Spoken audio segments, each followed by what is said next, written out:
Hey guys, it's Jay, and today I will be doing a review on the Netflix original show, A Series of Unfortunate Events. Now, before I get into the review, I just want to say I've never read the book, so this review is coming as a person who just saw the Nickelodeon Jim Carrey version of Unfortunate Events. So all of my opinions are based on the show, and none of them are based on the books. So, now, let's go ahead and get into it. Now, getting into the show follows three orphans, Klaus, Violet, and Sonny Baudelaire. After the Baudelaire's parents died in a fire, the children are placed into the hands of their distant relative, Count Olaf. Count Olaf is an actor who doesn't care for the children because all he wants is their family fortune. After finding out and spoiling Count Olaf's plans, the Baudelaires are sent to different relatives to stay with, but every time they seem to get settled into a new home, Olaf appears and tries to steal their family fortune once again. Not only are they trying to stay away from Count Olaf, but are trying to find out secrets from their parents' past. So now let's talk about the characters, starting off with the Baudelaires. Now the Baudelaires are pretty much the same characters, but just with a couple of differences. Like the oldest Violet, she is really good at making things. Klaus is really good at reading, and Sonny the baby can bite through really hard objects, I guess. The reason why I say they are pretty much the same characters is because the show really doesn't develop each of the three kids besides the baby, because the baby has her own way of talking. She's pretty much just the funny one out of the three kids. Klaus and Violet don't really get any development in any of the episodes besides, Klaus reading and Violet making machines. So hopefully in future episodes and future seasons they do develop these two characters, because I would really, really love them to kind of have their own personality in a way. Next up is Count Olaf. Now, Count Olaf is the star of the series, in my opinion, because Olaf really does bring the comedy in the show. This one is for me, and this one is for the rest of you. Your generosity is noted, Stefano. My name is not anything but Stefano. I love his character so much. I think Neil Patrick Harris did a really good job at bringing the character of Olaf to life, because not only do you hate him, but you like him because he's very, very funny. Just the things that he says and the ideas that he comes up with, it's just hard to hate him, but then again, it's hard to love him because he's a douchebag basically. When I was watching this, I realized that the Jim Carrey Count Olaf it's not that great. I realized that Jim Carrey was trying way too hard to put his own craziness into the character, and Neil Patrick Harris did such a good job that I forgot that it was him. I forgot that he was Neil Patrick Harris, because Count Olaf is by far my favorite character of the show. Now, getting into other characters, I'm not really going to talk too much about the side characters because there are a lot. Now, just want to put this out there. All the adults in this show are idiots.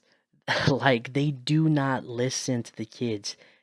You're saying that is Count Olaf. What, the waiter? It didn't seem odd. No, not the waiter, you. You've done something terrible to Aunt Josephine, and you're scheming to get our fortune. Why would Captain Sham do something terrible to his closest friend? Good point, Paul.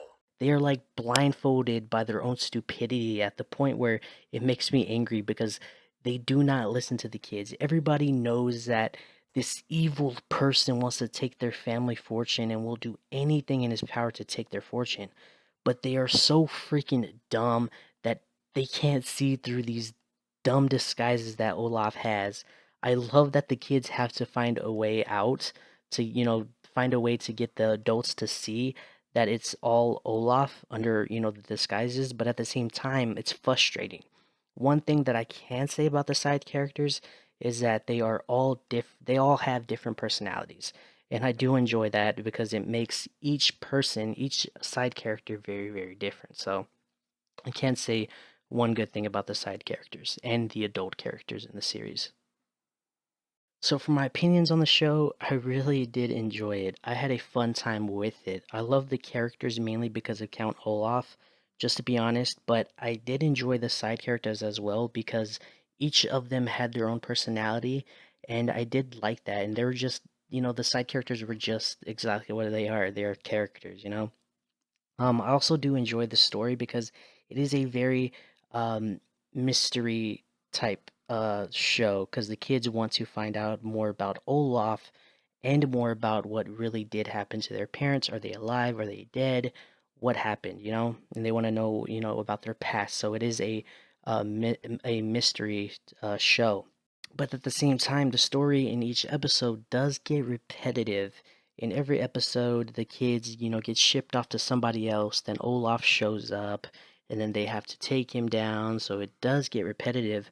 Now, it's not as repetitive as, say, Scooby Doo or Phineas and Ferb, but it does get repetitive. And I kind of, in the middle of the show, I kind of got out of it because it did get repetitive. But hopefully, in the next season, they do change it up a little bit because I'm not gonna touch, spoilers, but at the end, it seems like they are gonna change it up a little bit. That's the kind of feel that I got off from the very last episode of season one. But hopefully, in the next season, in season two, they don't. It's not so repetitive. But at the same time, I think it is repetitive because that's how the books are. I'm not for sure. Like I said, I've never read the book series, so maybe the book series is kind of repetitive in a way. But yeah. But overall, I did enjoy the show. If you are a person who enjoys a good mystery, I would say give it a watch. I don't know if it is true to the books because, like I said, I've never read them, but I still enjoyed it and would recommend watching it to those of you who haven't read the books.